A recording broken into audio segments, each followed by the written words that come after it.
Selamat malam untuk kita semua. Perkenalkan, nama saya Hotmoli Sihombi. Saya dari kelas 02 Sakes 011. Saya dari jurusan akuntansi S1.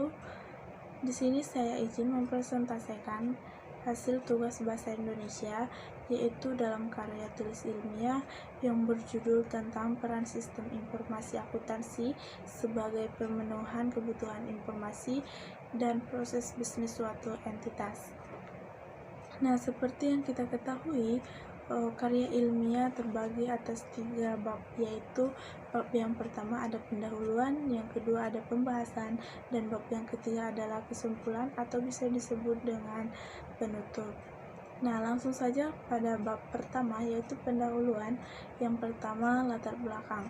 Sistem informasi akuntansi merupakan sistem informasi fungsional yang mendasari sistem informasi fungsional yang lainnya, seperti sistem informasi keuangan, sistem informasi pemasaran, sistem informasi produksi, dan sistem informasi sumber daya manusia.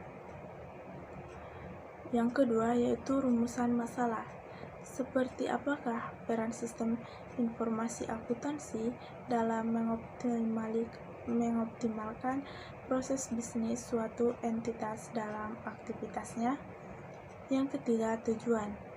Memberikan wawasan pembaca mengenai peran sistem informasi akuntansi dalam mengoptimalkan proses bisnis suatu entitas. Yang keempat yaitu manfaat, agar pembaca dapat memahami manfaat penting dari penggunaan sistem akuntansi.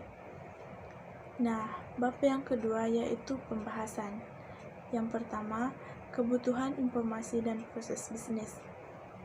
Semua organisasi, terutama entitas bisnis, membutuhkan informasi guna membuat suatu keputusan yang efektif.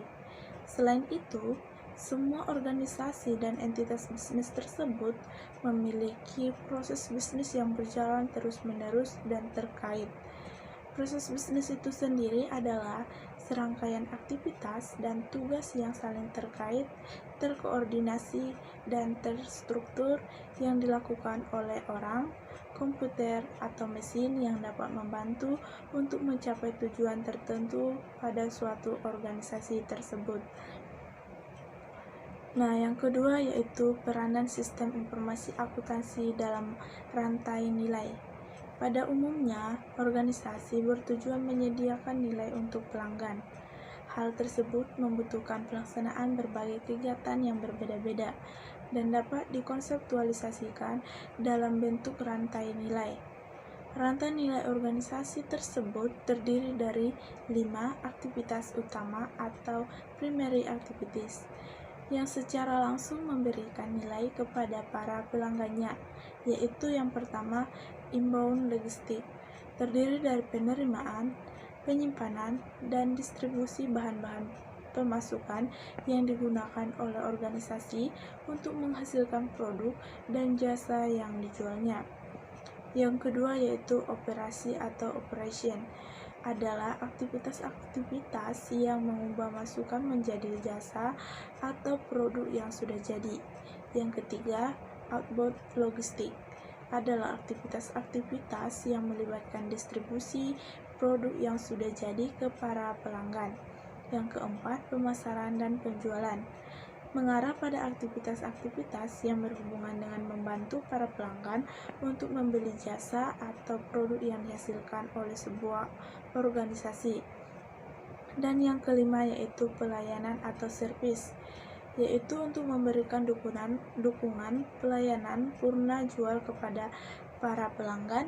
Organisasi juga melakukan berbagai aktivitas untuk mendukung atau support activities yang memungkinkan kelima aktivitas utama tersebut dilaksanakan secara efektif dan efisien dan saling terkait.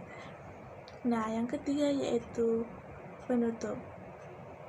Kesimpulan, membuat keputusan adalah aktivitas yang kompleks dan multilangkah, yang artinya perlu adanya banyak informasi dan strategi guna untuk memperoleh keputusan yang baik dan efektif.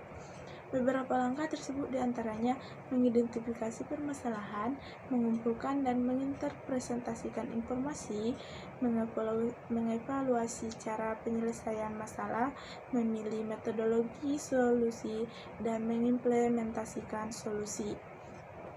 Mungkin sekian presentasi dari saya. Jika ada kesalahan atau kejanggalan yang terjadi saat presentasi dimulai, saya mohon maaf. Sekian dan terima kasih.